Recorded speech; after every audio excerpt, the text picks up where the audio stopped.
President Reagan signed into law a bill today creating a national holiday honoring Martin Luther King. ABC's Sam Donaldson was at the White House. The White House staged an impressive ceremony today, the president and Dr. King's widow walking into the Rose Garden together in an effort to spruce up Mr. Reagan's tattered civil rights image. The president signed the bill, which he had so strongly opposed, making Martin Luther King Jr.'s birthday a national holiday. And he delivered remarks before some 200 invited guests, which, while not quite calling Dr. King a great American, were designed to honor him.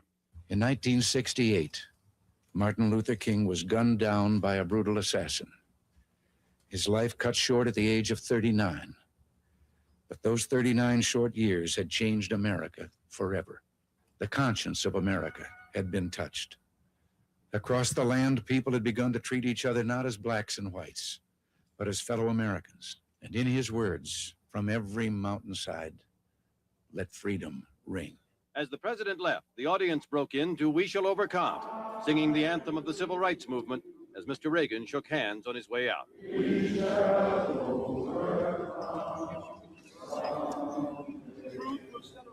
When it was over, Mrs. King said it had been a great day, and the president's words were fitting. The Reverend Jesse Jackson, who's running for president, said it was not a day for him to criticize anyone. And Senator Kennedy said he hoped it marked a new beginning for Mr. Reagan on civil rights.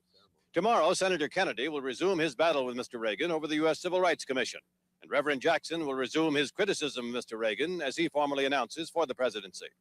But today, for a moment, present battles were laid aside, as both sides remembered the past battles and the man who had fought them so well. Sam Donaldson, ABC News, the White House.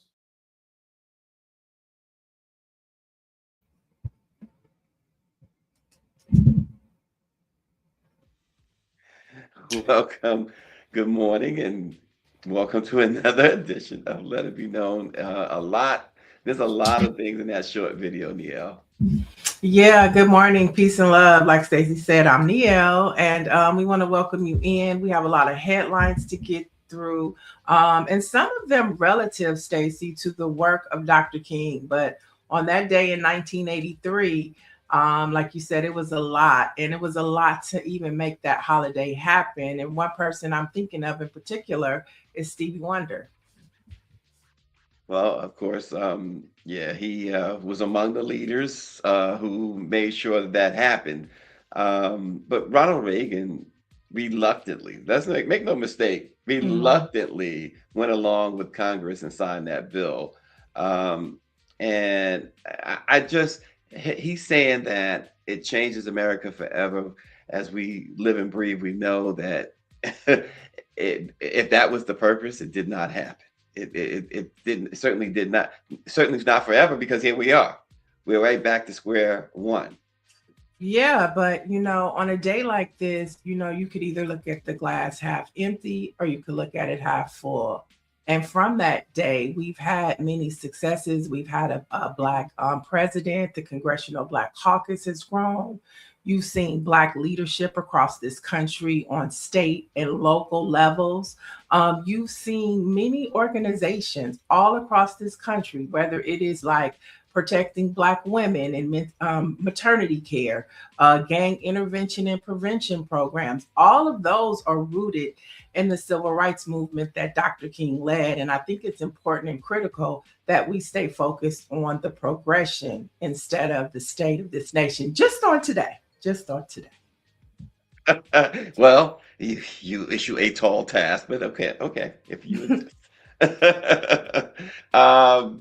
folks, here we are as we talk about that. Paratroopers are being deployed in Minneapolis as, of course, the president is about to declare martial law. He wrote this crazy letter to Denmark, the president or leader of Denmark, in which he says that, and he starts out by saying, because they didn't give him the Nobel Prize, you had to make sure, at least I did, when I read this, that I wasn't reading AI. And certainly the White House confirmed, yes, he wrote that letter. And he goes on to say that land, Greenland, belongs to us. In fact, he says, our boats, this is a quote from his letter, our boats were there first. And, and so he got his sights set on Greenland. He's got his sights set on Iran. But here at home, he has his sights on U.S. citizens, and he's really starting with Minneapolis, sending U.S. paratroopers into Minneapolis. Well, I want to give a shout out to the activists on the ground in Minneapolis, fighting for the same struggle and rights that Dr. King did and the civil rights movement did, especially thinking of Georgia Fort, who we've had on the show, and Nikema Levy, who yesterday, Stacey, went into a church boldly and resisted and called out a pastor of a church that is a director in ICE.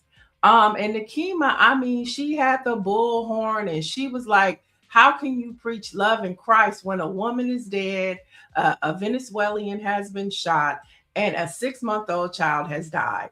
Don Lemon, you know, journalism during the Civil Rights Act, journalists were important as well because they were ridiculed and abused. And Don Lemon was there. And then you hear the White House saying they might, you know, investigate and possibly prosecute those activists, and even Don Lemon. Don Lemon went on last night.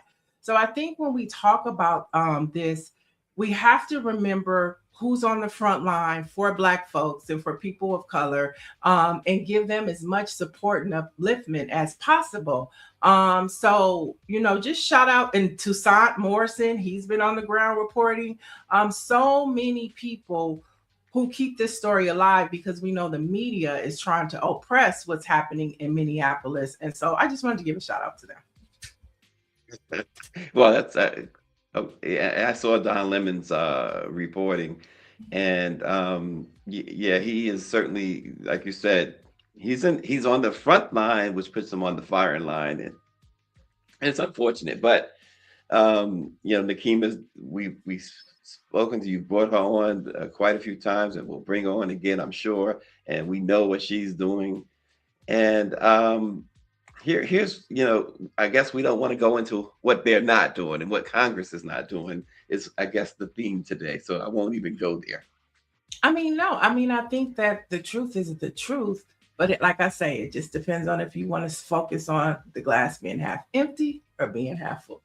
And today, I think, you know, is that day to uplift and talk about what's going right, because there's so much going wrong, so much going wrong. But the chat, I hear a wow, a wow. Orange G says, Happy King Day, Orange G. And make sure you don't let mayonnaise people define Dr. King's legacy to you. That's what I'm talking about. Sandra Brown Jones, she says, good morning. And, you know, hopefully this conversation is doing something in that chat bot or, you know, human brain of Big Cheese. All right. So as we talk about Dr. King, the annual concert celebrating the life of Martin Luther King Jr. I forgot the doctor. Thank God we don't have to use such long titles anymore. But remember, he was Reverend Dr. Martin Luther King Jr. So speaking of Dr. King, a concert that was set to celebrate him today at the Kennedy Center, a tradition that has happened for 2 decades, has been moved. And they moved it to DC's Howard Theater. Now, Mark Joseph, the Kennedy Center's former artistic director, expressed support for the move, noting that Dr. King's mission does not align with the current administration. That's an understatement. It doesn't align. It doesn't. You know, I mean, it couldn't be more opposite, right? But having moving it to the Howard Theater, obviously it was the right thing to do.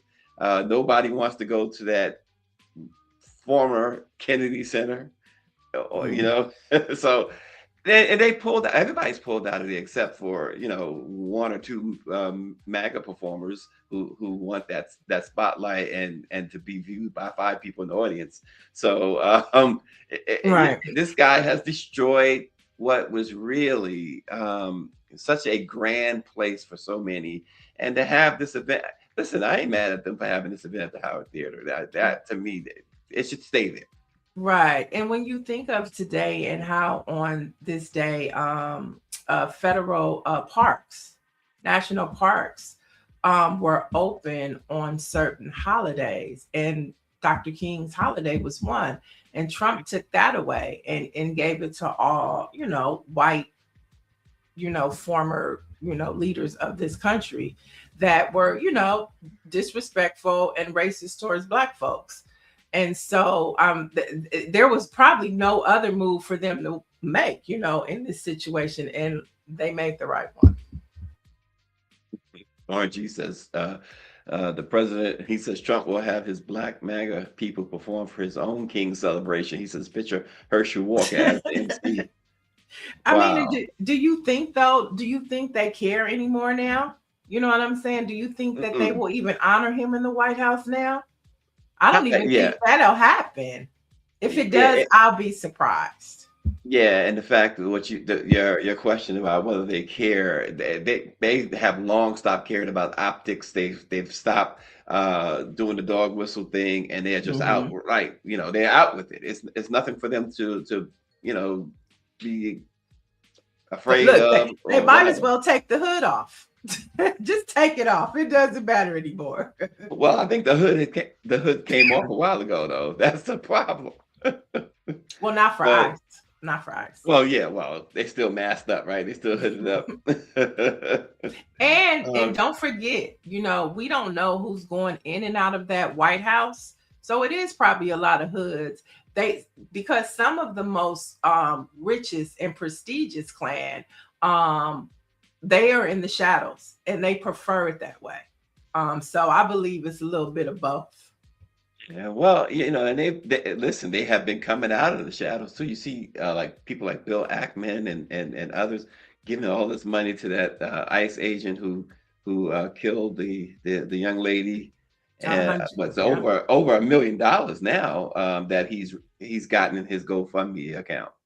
Mike V says the red hat is the hood, Niel. Yep, that's a form of it. The khakis. Remember they Yeah, were in khakis and tiki torches too, tiki torches. Wow. Nancy Wall says people still have the day off, so he can't stop everything like he thinks he can, she says. Yeah. So there you have it. Here's something that is really aggravating to me, Niel. This story out of Florida. This young lady, Ty Henson, and she was set to marry her fiance this coming May, William Coney, at the Crystal Mhm. Ballroom in Lake Mary, Florida. It's an all-inclusive event space. It was chosen to host the extensive guest list. However, the wedding plans unfortunately, tragically ended on Thanksgiving when William Coney unexpectedly died of a heart attack at the age of 42. She told the venue what happened, and they refused to refund her $7,600 deposit, saying that she signed a contract as if she could carry out the contract, Neil. Yeah, that's sad, but those are the type of things where you do have to read the contract. I hate to hear that happen to her, but to anybody out there that's getting married or planning to get married, you know, the devil's in the detail and the devil's in the contract. And if she signed a contract that had that or didn't negotiate, then those types of things happen all the time. It's like buying a plane ticket.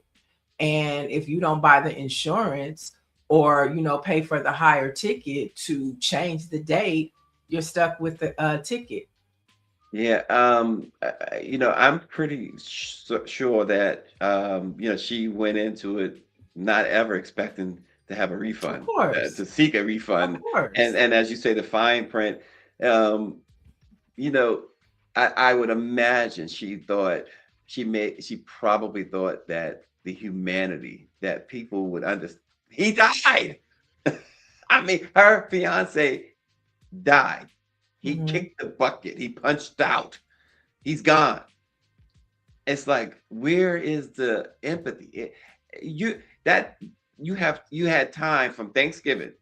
People are still planning spring and summer. In fact, spring and summer is the season to get married for most people, and venues are packed, and they're filled. People are looking for spots. So it's not like they can't get somebody else to fill that spot. But that's the business they do. You're right about the contract. Um, Mhm. but I think that the publicity that this is now starting to get, it's going to hurt them. So that $7,600 In they made, Florida, and a black person, I doubt it. well, it'll make a person think twice, though. I don't black, white, Or or it'll whatever. This hopefully it makes people read their contract. that too. That Yeah, too. hopefully it make and if she can't get her refund, first off, prayers to her family, and everything she's going through. But if she can't get her refund, she might want to have a celebration of life, or what could have been celebration, and I think go that's the forth with answer. something. Maybe that's the answer. Have a, I mean, I'm sure they buried him by now, but have a funeral right there at, you paid the money. Have a Or funeral. I celebrate, think they no, would no, like that. a celebration of Oh no, life, I get you that. know. I would have a funeral there just because I don't think they would like that. So, but you're right. I get what you're saying. Yeah, absolutely. Yeah. Also, also this morning, a state civil rights lawsuit filed this week accuses Clark County Township, New Jersey, and officials of directing police to discriminate against Black and other non-white motorists as part of a larger effort to keep them from living there, according Mm. to Attorney General Matthew Plack and the State Division on Civil Rights. Notice we said the State Division on Civil Rights. The complaint names former Mayor Salvatore Bonacorso and suspended police chief Pedro Matos. Neil, the audio recordings Uh-oh. of the mayor Mm. and the chief are Mhm. is so bad. Uh-oh. They What are they talking about? well, first of all, on a less heavier side first, which it's got, I shouldn't say less heavier side. He says the sheriff and the mayor, we don't want no women cops. He says they don't have no place being cops. They're weak. This is all on tape. But they also, he's asked, the mayor's asked, why do you have these ropes in your office? His quote from the audio, he says, what do you think we're going to use to hang the spooks with? This is Clark Township, New Jersey, and they have been, they paid a $400,000 settlement to a whistleblower after those recordings aired. And now they are subject to a civil rights suit by the attorney general there because they are systemically denying Black people and brown people the ability to buy a house, the ability to rent a house. They don't want them there. And then anytime you drive through Clark Township, if you're Black or brown, it says that there is a high probability that you'll be stopped by the police. Well, good thing that the good thing that the state attorney general is investigating this, because you're not going to get a federal investigation. Thank God it's the state. But these are the stories of Black folks in America, and it's tragic. And I wonder if can he bring charges against them? So he can only, at this point, they've committed civil crimes. The police chief has been suspended. Okay. The mayor is no longer in office. He was voted out. Okay. But the problem still exists, apparently, with the stoppage. I think let me find that number again for you, because the traffic stops for Black motorists are about 4 times more than that of white drivers, and the stops of Hispanic motorists are 2.2 times more than white residents. I'm sure they have. I'm sure ICE is on their way there if they're not already. Yeah, I'm pretty sure. Yep. Mike V says, I'm curious to know what newly elected Governor Mickey Sherrill has to say about this. Good question. Be interesting. Exactly. I've not heard her comments and about this. I've not seen any comments yet from the governor on this. So we'll see. Right. Orange G says, if that lawsuit fails, I demand the gentrification, in all caps. People leave my Black neighborhood. All right. And on that note, let's talk about peace. Since we're celebrating Dr. King today and mixing it with news, in 1964, at the age of 35, Reverend Dr. King received the Nobel Peace Prize for his nonviolent approach to eradicate racism and Jim Crow, and of course to push for civil rights. And we know in 1964 we got that. So as we remember him today, let's talk about how the word peace is being used today. Now, the Trump administration is asking countries that want a permanent spot on his new board, a vision of a UN. He's calling it the Board of Peace. And he's wanting everybody to contribute $1 billion. Now, Trump has sent letters of invitation to various heads of government to join his new Board of Peace, and he will be the chairman of it, okay? Now, the charter, which has been circulated to around 60 countries, stipulates that member states will initially serve a 3-year term, renewable at the discretion of Trump. Now, the 3-year membership term shall not apply to members that contribute the $1 billion. So if you give $1 billion, you're a lifetime member. And the documents state this. Now, the organization is a back effort for the reconstruction of Gaza, which his son-in-law has negotiated to be the real estate firm to build all of the new houses. Of course. How about that for peace? And you know, they say the devil is in the details, and among the many details here, the 3-year plan. What does that also tell you? What's the devil in the details there? The fact that the details is that this man truly does not plan to leave office in 2028. Yeah, that part, Stacey. You know, that part. So that's he wants to create instead of the UN, the Board of Peace. And speaking of more peace, the Noble Foundation has released a statement after the Venezuela opposition leader Maria Machado symbolically gifted Trump her 2025 Nobel Prize. I don't know if you've seen it last week, and he was holding up the picture and just cheesing. Well, the Nobel Foundation responded, and they stated in part, a prize, therefore, cannot even symbolically be passed on or further distributed. You know, they say the internet is undefeated. Somebody posted I guess it was AI generated photo of Milli Vanilli giving Trump their Grammy. I mean, this, you know, the obsession with this is off the charts, and it's just like he has to have these mementos simply because somebody black got it. And it's really sad. Here's a man who controls the world almost, basically, right? Here's a man who has untold wealth. You know, there's scriptures about people like this guy, untold wealth. And you know, and still, and he's so extremely greedy. Unhappy. He's so greedy. Like all of those white men, those tech people, Jared Kushner, his daddy, they are greedy. Why do you need that much wealth?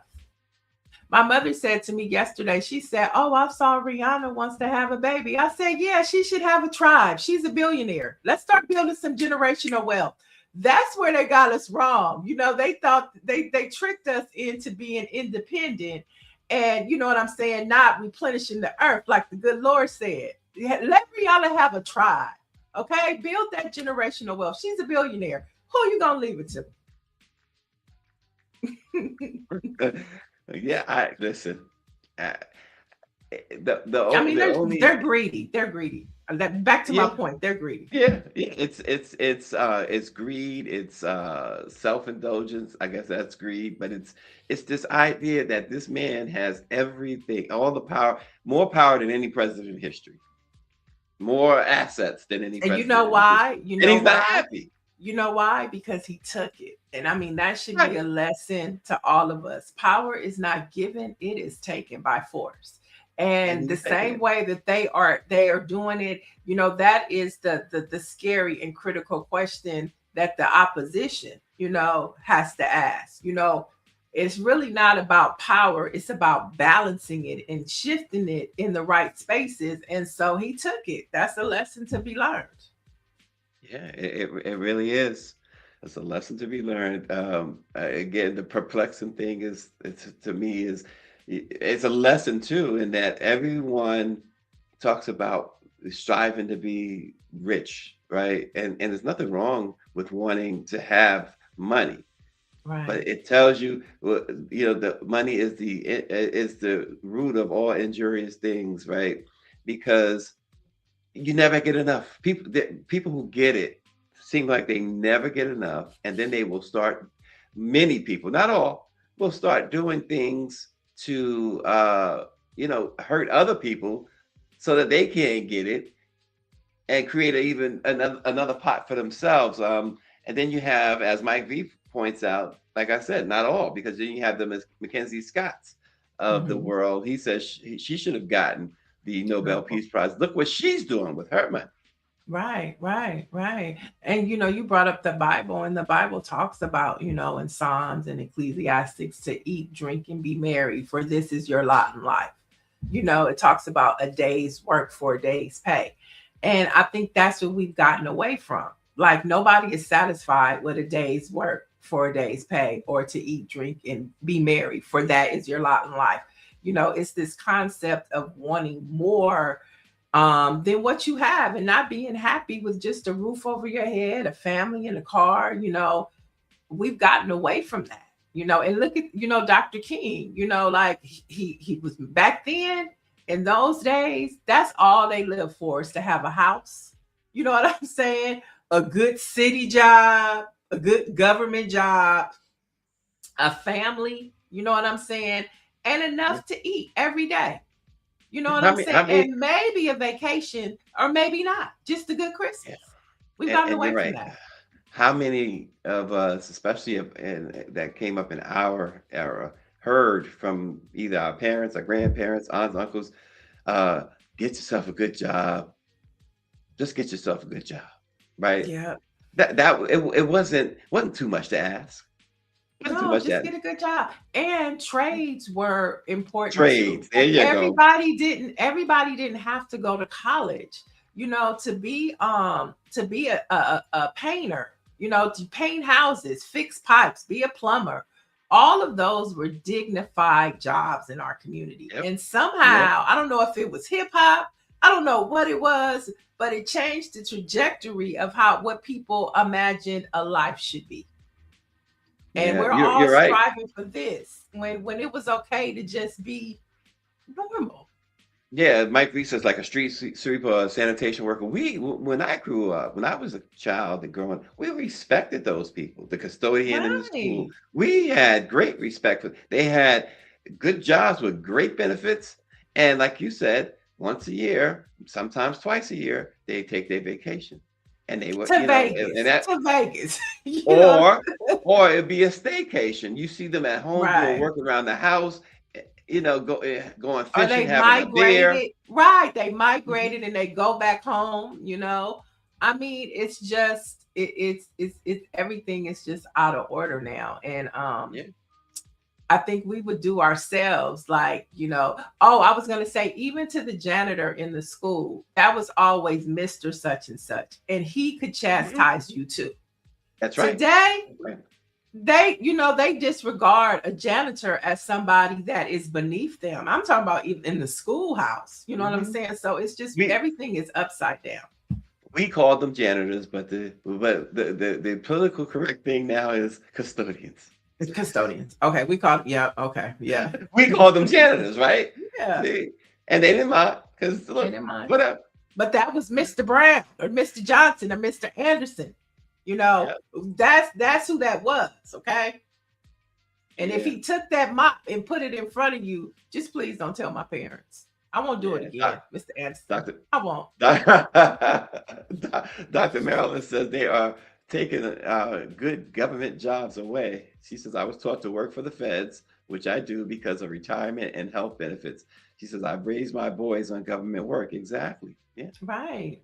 And And it, it is sufficient. A day's work for a day's pay. Eat, drink, and be merry, for this is your lot in life. Those are scriptures that stuck with me, because it reminds you to, like, enjoy life, number one. You know what I'm saying? It's okay to enjoy life, but what you do, if it's with dignity, and it's of service, it's sufficient.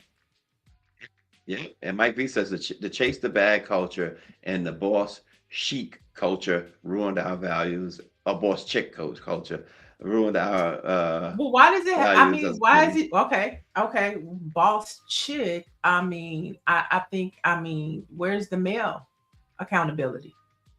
Well, I think that I think it's wrapped in there. I don't think he's singling out women. He's singling out the fact that there are Oh, the many bad culture chase must that, be the dudes. The right? bad culture is the dudes, and the boss chick Chase the culture ruined. bag, yeah. Yeah, I get it. I get it. Mhm. I get it. Yeah, and I agree with that. I totally agree. 100%.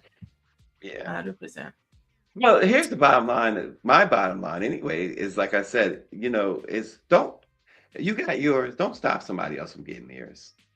That's the bottom line. And don't be mad because be happy that you got yours. Be happy that the next person can get theirs. And we have a leadership in this country who is trying to take it from everybody and don't want anybody else to have anything from no matter how, no matter his skin color, no matter his age, no matter what, they don't want you to have. They want you. It appears the overall mission here is to make you grovel and come to the government for whatever you might need. Right. Right. Yeah, it's they've done a doozy on us. And we talk about all of the federal jobs that have been lost. I'm thinking about this content creator culture. And when what's his name, Larry Ellison, who bought TikTok, and the Rupert Murdochs, when they take over, it might eventually, by the end of the year, it might not be the same TikTok, right? Right. And all of these people have built, have left their jobs. Some people, to be these content creators. What happens if they attack the grid and you can't do that for 2-3 months? I mean, they have really sold us. Remember how we say wolf tickets? They sold us a bag of wolf tickets. Yeah, absolutely. Look at what's happening to hip hop. Look at what's happening to the hip hop game, and how you have to have, I think it was Scarface that was talking about it. Like, it doesn't even make sense to put music out now because you have to make 1 million streams to like even get, like, I don't know what the number was, but it wasn't even $1,000, right? Yeah. And so the way that they've changed the game in music, it's hard for you to even become, you could be popular on social media, but you're not getting the bag like they used to. Yeah, yeah. It's funny you talk about hip hop. I'm in Atlantic City, New Jersey now, and last night we went to the All Stars of Hip Hop concert, and you mentioned hip hop might be the cause of whatever, not the hip hop we grew up on. And last night was proof of that for me personally. I had never at a event like that have so much fun, not just because of the artists. I mean, there was Schoolie D. People might remember Schoolie D.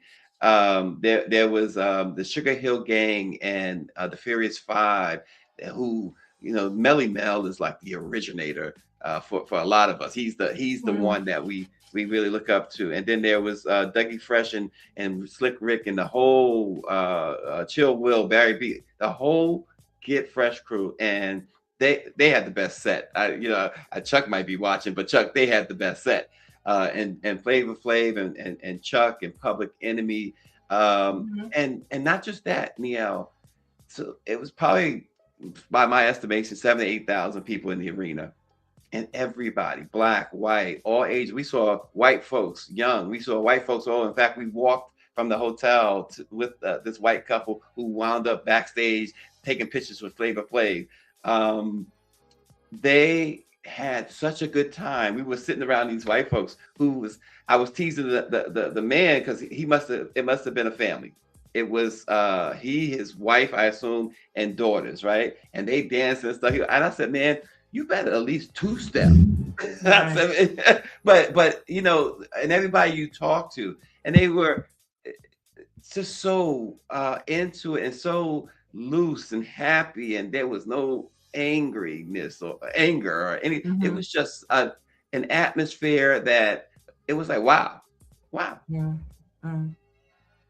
Well, I know Mhm. that that's how hip hop artists pretty much make their money now. If you want to really maintain, you want to go on tour.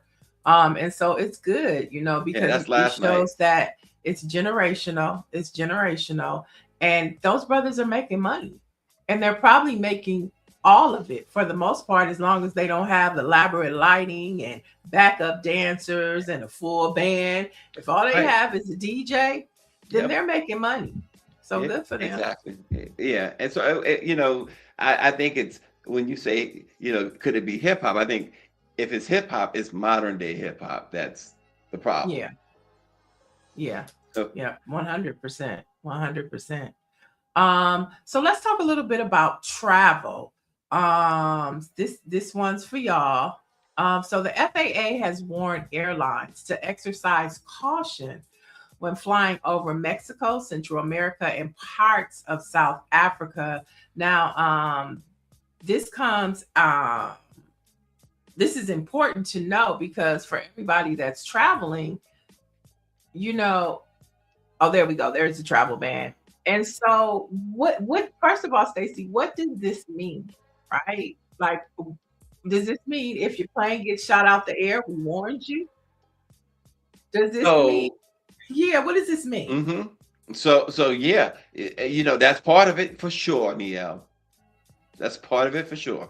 Because that's what's Mm, happening, right? We right. heard the story that they dressed up, I think it was an American Airlines plane. It was a U.S. Military plane that dressed it up as an American Airlines plane to attack a boat out there in the Caribbean last week. Yeah. Wow, So I it's, didn't hear that one. yes. And so, yeah, so you're right. That's one of the reasons. Yeah, so if you're traveling or have any plan, and I mean, this affects your Caribbean travel because, like, I have a ticket to go to St. Lucia the 1st of February. Well, Mhm.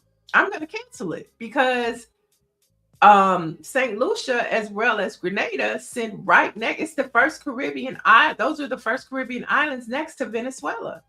That's South America. And so, Exactly. depending on the route that your plane takes, you could cross over to get, you just never know. So, it's not safe to even take that one vacation that we was looking forward to. Unbelievable. Crazy. It's Yeah. This insane. is the times Prince said, sign of the times. This is the sign of the times. Okay. Now, this story came out of one of our Black press newspapers, the New York Amsterdam. 7 Caribbean islands, including Grenada, Antigua, St. Kitts, and St. Lucia, and a few others, all announced that they had either signed a memo of understanding with the Trump administration or they're in talks with the administration to advance a stage to accept people being deported. Now, this is for alleged nonviolent crimes such as visa overstays or of those denied asylum, as well as those being rejected by their native countries. Now, in addition to accepting the deportees, Washington has also been pressuring some of these countries to allow the U.S. military to set up military radars and other facilities on their home soil. With some like Grenada, which the U.S. had invaded, if you recall, in Mhm. 1983, saying they are uncomfortable with such request. And last, starting this week, January 21st, Caribbean citizens, some of them must fork out travel bonds of between 5 to 15,000 to even apply for a U.S. travel visa. And if it's denied, the money is refundable. So this is just an insight of what that administration is doing and how they're bullying the Caribbean, how they're setting up military camps. They're warning airlines not to fly over. Something is brewing in that White House. Oh, yeah, without question. Without question. It always is. It always is. There was a report that came out of the Pentagon that the other night uh, there was members of Congress who actually persuaded MAGA members, of course, persuaded Trump not to invade Iran the other night, just the other night. He was apparently going to invade Iran. I think it was Friday night. They had it planned like they did with Venezuela, and he was talked out of it. I know the Congress has voted to curtail some of that, but he's not gonna. He's not going to abide. If he feels like doing it, he's going to do it. And Congress, as long as it's MAGA controlled, no matter how much they object, if they object, they're going to fall back in line. He knows that. He knows that. Right. Dr. Marilyn says, yes, my aunt bought 3 tickets for a world cruise and had to cancel because it goes to the Middle East. Luckily, she got her money back. And Nancy Wall says, if you notice, everything with this administration is transactional money. Yep. And I wouldn't trust that money is refundable, by the way, that $5,000 to $15,000 to apply for a U.S. travel visa. I wouldn't trust that it's refundable if you get rejected. 100%, Stacey. Can't trust it. Can't trust it. And in good news, as we talk about and remember Dr. King, and we remember civil rights. I think that my story, this was important because after advocacy from the NAACP and its partners, the Department of Education is pausing wage garnishments from borrowers with defaulted student loan debt. Now, it's unclear how long, but that is another win in a lot of that work. We talked about Wisdom, who is over the youth at the NAACP on a national level. He was the one that pushed Joe Biden and that Biden administration to erase student debt. And you could see that he's still on the front line, and the NAACP is as well, because I'm affected by that. So I'm very grateful of the work of the NAACP right now. Listen, just don't get your student loan debt transferred to RNG. Don't let them sell your student loan to him. The interest rate, I understand, is just through the roof. Oh, absolutely wow. through the roof. Yeah. I That's a good business to be in. Yeah, I wouldn't want a student loan through that guy. His son will outlive his son by about 30 years unless his son pays him back that student loan debt. I'm telling you right now, that guy is diabolical like that. And this is the story we talked about on Friday, and just from Friday to now, things do change. So after backlash, Ludacris has backed out of performing at the Rock the Country Fest, and it's a pro-American event named its nickname is MAGA Music Fest. And so it was discovered. I don't think they wanted it so public. It was discovered that Nelly and Ludacris were performing at this, and everybody went crazy. And by Friday or Saturday, Ludacris had dropped out. Well, first, let me get this out the way. First, RNG says his interest rates are 75% plus interest, by the way, plus whatever. Just so you'll know how tough that guy is. But going back to this thing with Ludacris, he dropped out. I guess you can say that it's a good thing. Why'd you drop in the first place is the question. That's the real question. What would compel you other than the bank account? Other than the bank account. And listen, try not to be in nobody's pocket. I don't know Ludacris's financial situation. I hope he's okay. With all the stuff that he's done. I hope that he's experiencing the fruits of his labor. But what would possess you to do this? I mean, Nelly, we know who he is now, right? We know that. And it's unfortunate. But what would possess someone who has benefited so much? Nelly too has benefited he's benefited from the culture. Why would you do that? And yeah, it might be completely ludicrous. I think too, a lot of times we talked about it earlier, the devil is in the detail in the contracts. So Shaka Zulu, a very prominent manager out of Atlanta, he's the one that said that, it was a mistake. We're not performing. So a lot of times, the name of the concert is Rock the Country. So somebody reaches out, oh, there's this festival, Rock the Country, you know, maybe they didn't tell them it was MAGA Fest, right?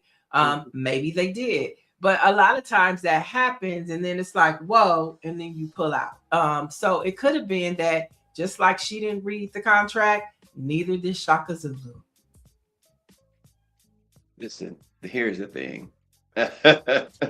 You know what? I'm gonna leave it what you just said. Maybe it was presented as something that it wasn't.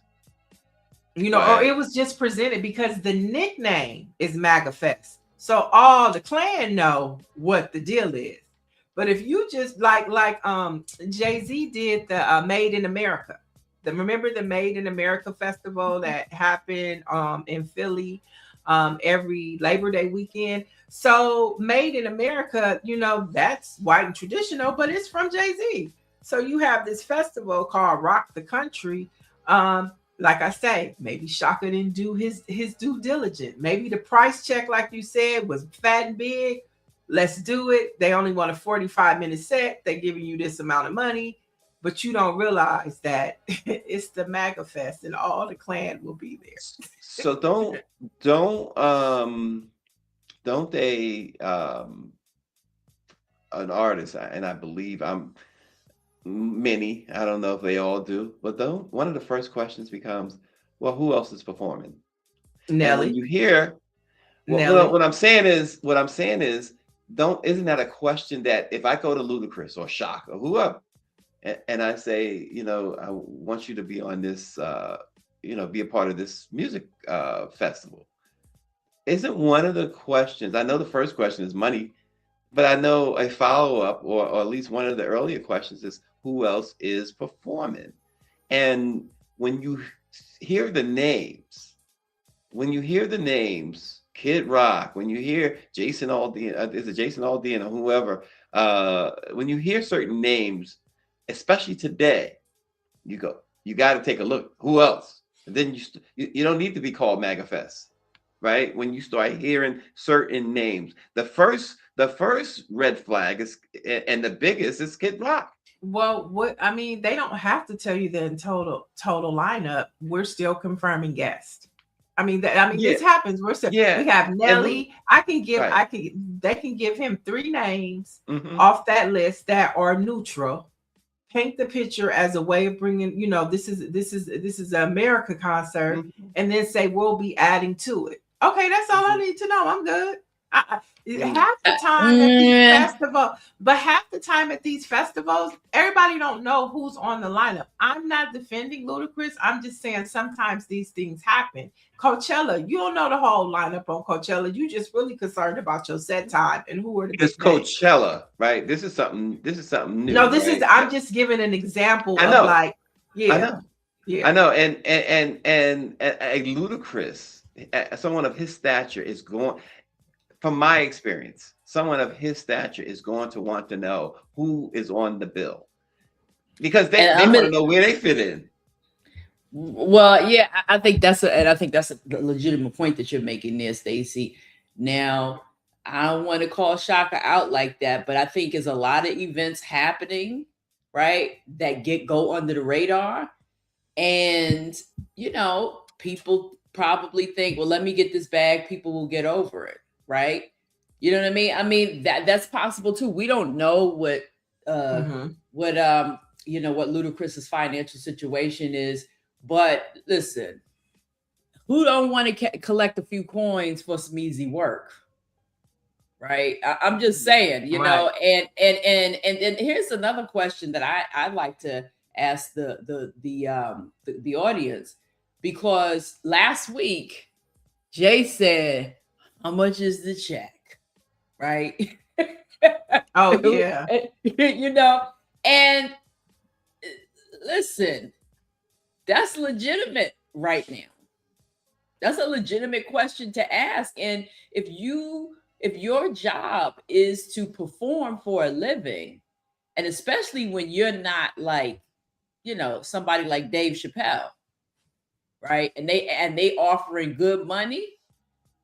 I mean, listen, I agree. Like, You know, Destiny said but all money ain't good money. I- Michelle I- Madison I said ag- Ludacris and I Nelly, please agree. explain. Listen, I'm with you. I'm 100%. I'm that way. But all I'm saying is that we're going to be very disappointed by a lot of the artists that we love Oh yeah. and know. Oh yeah. Because they are dancing and singing for a living. They are performing for a living. And if it's somebody like I said, I don't know how Ludacris is making his money now or anything like that, or if he's still how much money he's making off of his old projects, even. But we're old enough to know who he is. But my little nephew, who we talking about? Talking about Ludacris now, right? Mm-hmm. You know, what's his the other dude? What's his name again? Nelly is only really come back into the public space of relevance because of his relationship with his wife and their whole, and I'm. But I think the difference between Ludacris and Nelly is Ludacris is making multi-million-dollar pictures like Fast and Furious franchise. So I think that I agree. And he lives in Atlanta. It's not like he's living in an expensive city. So Atlanta's I mean, I'm just saying he's making multi-million-dollar movies. Him and Nelly, I see. When was the last movie he did? You could live off a movie for a long time, Greer. You can't if you live in modestly. You know what I'm saying? I'm just saying I don't know what his pockets look like. I'm not justifying his decision to do that. I'm simply saying that, something that Lizzo said, if you pull back the curtain, you're going to see a lot of performers and entertainers that you're going to be disappointed by because they're going to take that money. You know what I mean? And then the question for us is, I'm talking about now, not just as consumers, but people who love our culture and who love these artists, are we going to, like we brought up, I'm sure Jay don't really care because he got his following, he got who he got, right? And he's made so much money at this point that, he's in a category all by himself. The same thing with Beyonce. She was at that event supporting her husband, right? But the pictures came out and it ain't slowing people down. And so I think that what ends up becoming is this thing becomes something very normal, right? I think it's something that people are going to just expect. And, the good thing about it is Ludacris, he pulled out. Nelly didn't pull out, neither did Snoop. Right. So it could have been a mishap because Snoop is doing it too? No, when he did the crypto, okay. I thought he's doing it. I was like, yeah, right. But that made my point. Now that's what I'm saying. If Snoop is doing it, then Snoop was, then that's all. Snoop has told us all that we need to know. Really, right. So then it could have been a mishap for Ludacris because he pulled out. You know what I'm saying? Because it was like, well, I'm sorry, it was a mistake. I didn't read the contract. Okay, read. Yeah, well, Shaka might have been trying to get the coin, and Ludacris wasn't even aware of it. He saw like his name. Right. He was like, yo, my G. It could simply be that Ludacris heard the backlash and said, you know what, I do got enough money. I don't need this type of backlash. I can make money. No, I'm talking about when you say how could they even accepted it. Shaka negotiated the deal. Shaka knew. Come on. I mean, I don't mean to say that. And listen, I pray, but I'm just saying, Shaka, but dude, you knew what it was. Because like Stacey said, nobody doesn't take a gig and say, well, who else is on the bill? Right. Everybody. That's a standard question. Right. And slimy promoters sometime will misconstrue, just like they say your deposit's in the mail. Yeah. You know what I'm saying? Yeah. And that's why people want their money when they get there. Yeah. So a lot of times, come on, we're talking about the Klan. We're talking about Mac. So wire me my money. Yeah. So you know what I'm saying? And to Greer's point, Shaka could say, hey, I got this money on the table. It's this concert, because managers too have a lot of influence. And Right. they can And they tell get- that if there's trust, right? If there's trust, Mhm. if I tell you, hey, we got this concert coming up with Nelly, okay, and that's all I need to know because there's a Yep, level of that's trust true. with me and my manager. Right, me and my manager, that's my man. We've been doing this for, you know, from the beginning. And you got to remember, Nelly eating on that money Right. that he made, not Shaka. Shaka need them checks to keep coming in. No, So by the way, Mike V. Greer says that Ludacris's last feature was in the State Farm commercial. Like a good neighbor, MAGA is there. And Dr. Oh, yeah. Marilyn says we have short-term outrage like Snoop. She says, I think he might have been forgiven for the inauguration. She says, I'm not sure, but personally, I'm still salty. Nah. Yeah, let's think. Yeah, because think about the number of artists that we have loved that were able to get some kind of a career back, or didn't really, you know what I mean? I mean, Chrisette Michele, He said to the Gloria what's her name? Gaynor. I will Gloria survive. Gaynor. well, I don't know. Ain't nobody think about Gloria but Donald Trump. But what I'm saying is, right. Well, she would exactly. fit at a MAGA. She would definitely fit at the show. Right. Right. So obviously, Yeah. desperate for attention, perhaps desperate for money, because nobody even, like you said, who thought of Gloria Gaynor? Who cares? But you know And- what? Except when It that also- song come on, except when you play Right. I Will Survive. Okay, it's a totally different story. Right. But and two, we have to remember that some of our folk are surrounded by Black MAGA or people who are just not engaged, period. So they're not as in tune with the, you know, they a lot of the MAGAs that I am familiar with, like at the barbershop dudes be saying crazy stuff. We Yeah. know, I know they ain't doing nothing but drinking on Friday. That's it. That's the extent of their in public. Okay. That is the extent. The barbershop I go to, they drink at my barbershop. So Right. But listen, drink and smoke weed, all of the things. And they but they all, like, they were trying to argue me down that this woman, that Renee Good, was running over this officer, because they listening to Fox News and other, you know, platforms in there, and then listening to that's it.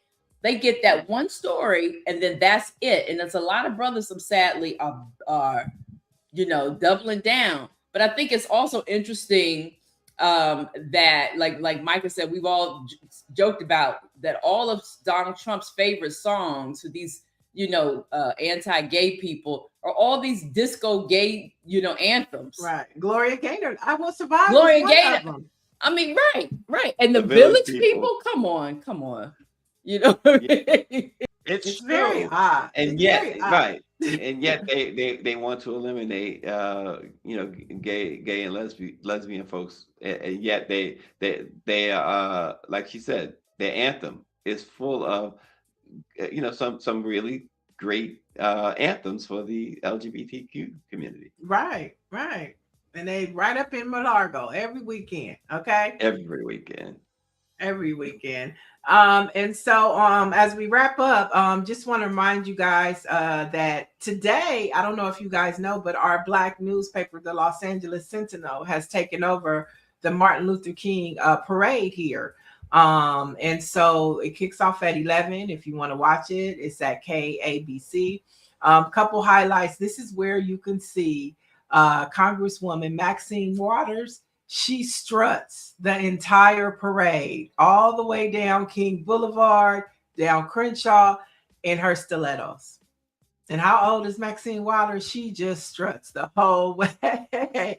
And of course, you can see Mayor Karen Bass. But it's just a day of culture. And just like Taste of Soul, the Bakewell Media and the LA Sentinel now is responsible for the King Day Parade, the oldest and longest running Kingdom Day Parade in this country. See, this is what I'm talking about. You have to have a good business plan in place, and Danny Bakewell never misses. Yeah. So you can watch it on online live at abc7.com, or it's the Los Angeles ABC affiliate. Yeah, there you have it.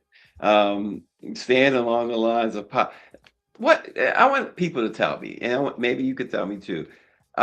Chris Brown, where does he stand talent wise? And I'm talking about, and I'll say this because of what Jill Scott said initially. What Jill Scott said, talent wise, where does Chris Brown stand when you're thinking about the giants in the music industry? And I'm talking about Prince and Michael and the giants of the industry. Where does Chris Brown stand? Because Jill Scott initially said that Chris Brown is her king of pop. Now she's come back and said, no, let me clarify that Prince is my king of pop. But I wanted to leave it at Chris Brown. Where does he stand, Niel? Chris Brown is the king of pop in this genre and generation for sure. Okay. 100%. I mean, I mean, if you want to compare a Prince concert or a Michael Jackson concert, this last tour he did last year definitely is reflective of those numbers of being the king of pop. I mean, he dances, he sings at the same time. And he never misses when he drops a project. And I don't think, besides, first it was Usher, and then Chris came, and I don't think there's anybody in the R&B genre that is on Chris Brown's level today. I can't think of anybody. Chat, you can chime in. Yeah, Mike V is chiming in. He says, can people separate Chris Brown from the domestic violence with Rihanna? And that's always been a huge problem for Chris Brown. He's never been able to overcome that. There's no excuse for domestic violence. However, I will say these were children, number one, pretty much children at the time. I think Chris Brown may have been 20 years old at the time. It's not excusing it. But here's the other part of that. Him and Rihanna got back together a couple of times afterwards. She forgave him. She has not ever, to my knowledge, stated anything bad about Chris Brown in the media, on any red carpet or anywhere. She's living a great life. Apparently, her and ASAP seem like the quintessential couple. They seem really to be into each other. That they're, so she's bettered herself in that sense. And Chris has gone on, maybe relationship wise, he doesn't pass the test, but he, everything I hear, I have not seen Chris in concert. I know my wife and daughter, they saw Chris, but I remember even Michael anointing him as the next king of pop when Michael was alive. Well, Chris Brown has a redemption story to that point. So have people really gotten over it? Yeah, I mean he's won a Grammy, he's won BET awards. You know what I'm saying? People have moved past that. I do believe because he's still able to make music at a high frequency. Like, the top concerts last year was Beyonce, Kendrick, and SZA, and Chris Brown.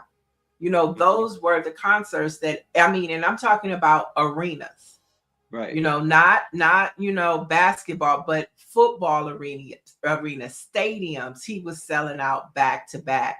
And those were the top three. So I definitely think that Chris Brown he's had a redemption song, a redemption story.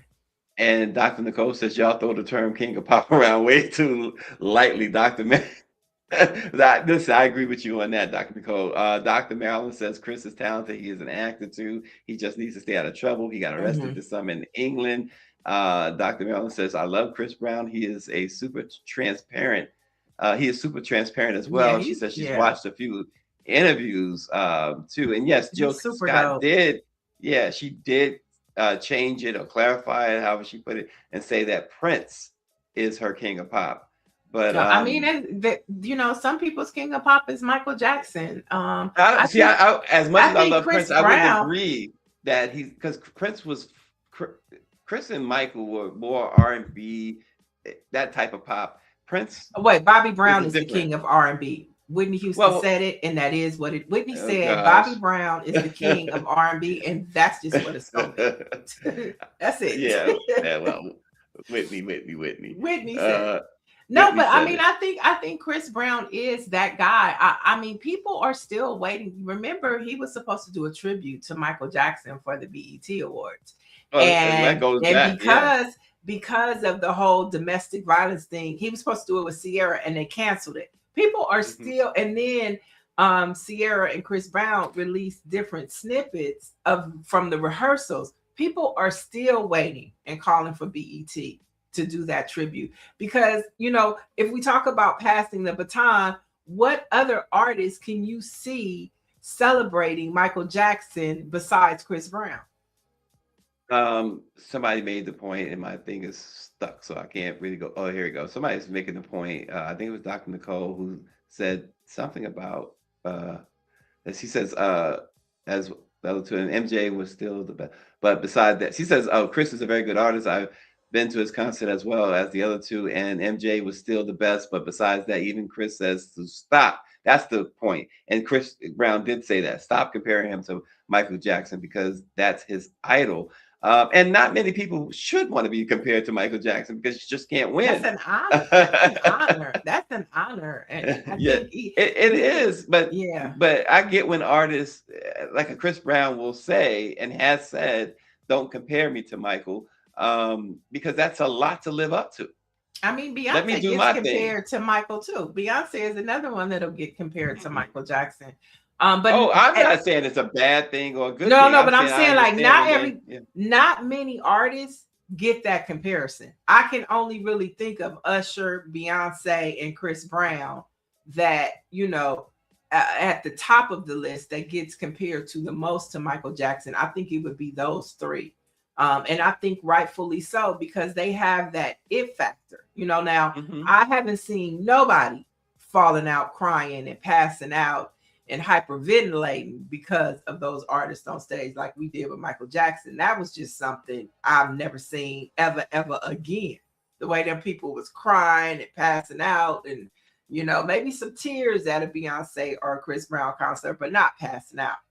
But I think they're close to it in this day and time for this No, generation. I'm gonna say this, and I know it's gonna upset some folks, but you say you don't see that. I think Michael emphasized that. He made sure that his camera people caught that. I think other artists they don't show that. I think it happens. I've seen, and I say that because I was watching a Rolling Stones concert, and I saw a lot of the same thing. You had 100,000 people in the stadium, literally 100,000 What was the people. year? What was the year? This was not long ago. This was probably 2 years ago, and you had even the passing out, the crying, and stuff like that, the being carried out. I think Michael really wanted you to see that. He wanted the world to see this is what they think of me. And I'm not saying that they didn't think that way of him because they certainly did, and that did happen. I just think that it does happen, and I think that it may not happen, like with a lot of artists, but it does happen with some other artists as well. They just don't focus on it. Is what I'm saying. Dr. Marilyn said Whitney was high as a kite when she said that. LOL, R.I.P. Whitney. Orange G said, I agree. Bobby Brown is the king of R&B. I still do Bobby Brown dances at every event I attend. Nicole McDaniel says, in terms of overall career, I think Usher still surpasses Chris. IMO, and then Big Cheese says Chris Brown is business savvy. Dr. Marilyn says they aren't passing out now because they are too busy on their phones. Great point, Dr. Marilyn. Great point. Oh my God! And okay, RNG sent a message. Bobby has hits and dance moves for decades and asked Keith Sweat. He tried to battle Bobby during verses and took the L. Oh, they did. I don't remember that verse. I don't remember that either. But Keith Sweat needs to go to that. Okay, so while we jump into our Black Facts, here's the question. We're gonna take it back to our generation. Okay. Who is the GOAT? We'll say GOAT because King of Pop is debatable. Who is the GOAT of the 80s, the 70s, 80s, and 90s? Is it Michael Jackson or is it Prince? Who's the GOAT? Oh God. And here's the question that I have about that question. A question on the question. What do you know, what could qualify you as the Yes, GOAT, good right? question. Because you said you that's 3 decades.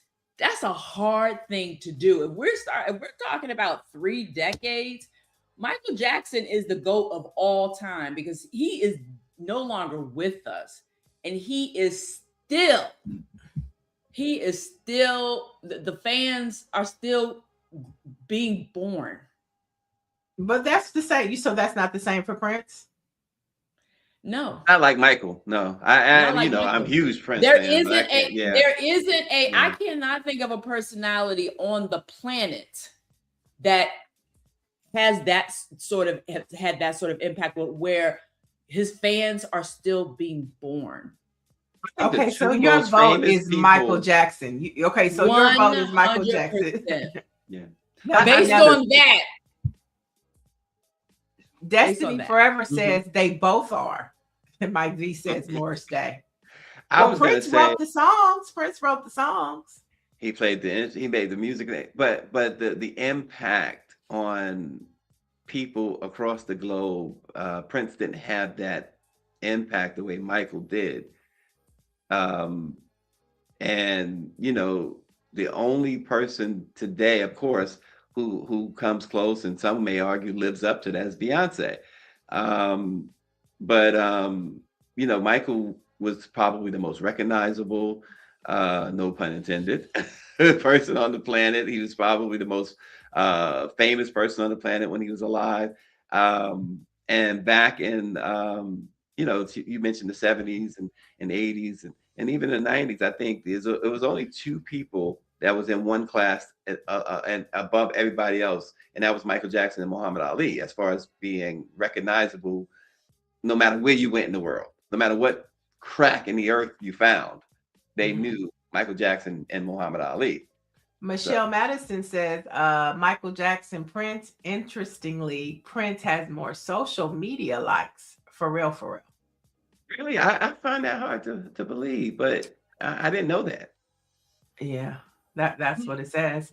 And then Charles Sims says my 12-year-old grandson is a Michael Jackson fan. And Randy's son, who is 7, is a Michael Jackson fan. That's what I'm saying. This will be born. The only person, and I agree with Stacey on this, and the only person that I see living outside of like a Muhammad Ali, you know, somebody like that, a sports figure, that has that same impact is Beyonce. She is the only one. Yeah. You know what I mean? And really. They can talk about Taylor Swift all they want, but she will never be Beyonce. Right. Because listen, just think about it too. Like Beyonce, you have little kids, little girls knowing who she is because their mothers were fans. They dressing them up. They're dressing her up. I intentionally now had my daughter. I played when she was little because she was, you know, there was a period of time when she was in a a mixed environment. Okay, it is what it is. She was one. I wanted to make sure she had a positive self-image. So she was little.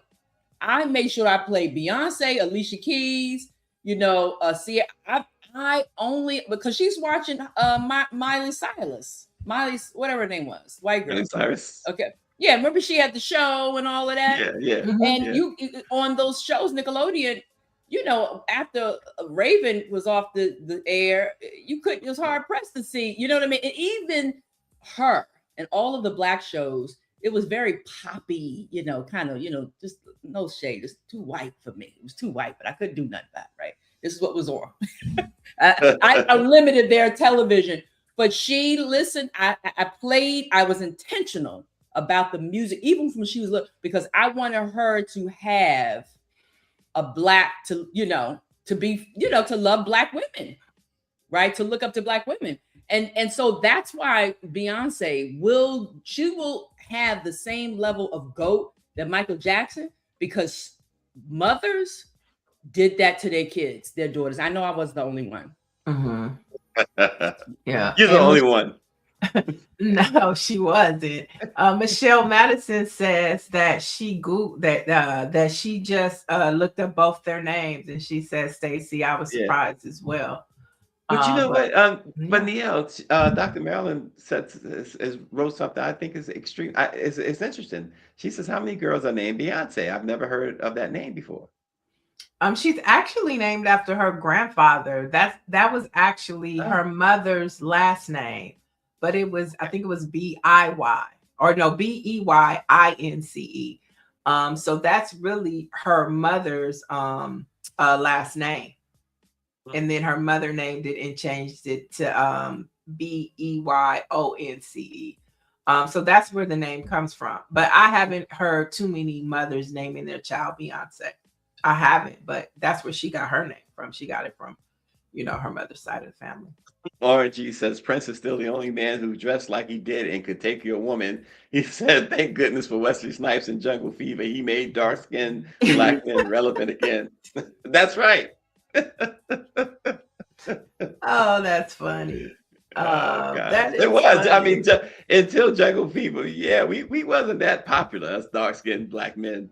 We wasn't that popular. Oh, well, it depends on who was looking. Okay. Yeah, I guess so. Don't start now. I mean, yeah, like a chocolate. She like them I chocolate. mean, baby. some women like sweeter, the blacker the berry, the sweeter the juice. Oh, God. Blackberry Here we go. molasses. Blackberry Molasses. You haven't heard that Oh. song, Blackberry Molasses, out of Atlanta? But yeah, it depends on who was looking. But who was dark skinned in Motown? Oh gosh, who was? That's a good question.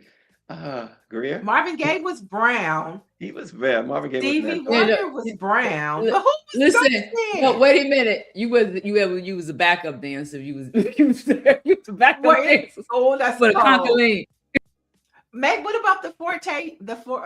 Temptations or the Four Tops? Were any of them dark skinned? Yeah, they were dark brown. They were darker.